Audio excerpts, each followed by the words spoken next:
আমরা বন্ধু বান্ধব একসাথে থাকি, কারোর ভিতর কোনো বেইমানি নাই। তোদেরকে বন্ধু বললে ছোট হবি, তোরা হলি আমার ভাই।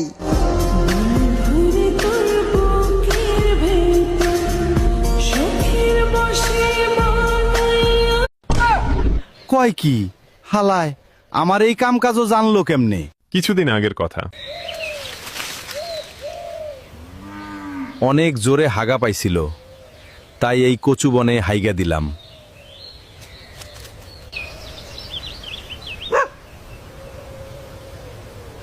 মামা, তুমি তো আজকে ভাইরাল কইরা দিমু। কিরে কুত্তা, তুই তো ভাইরাল হয়ে গেছিস। কি কস তোরা? আমি আবার কখন ভাইরাল হইলাম?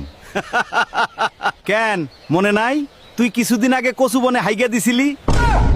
কয় কি হালায়, আমার এই কাম কাজও জানলো কেমনে? বাপ রে বাপ, এই আয়ের যুগে একটু হাইগাও শান্তি নাই। তাড়াতাড়ি এখান থেকে পালাই।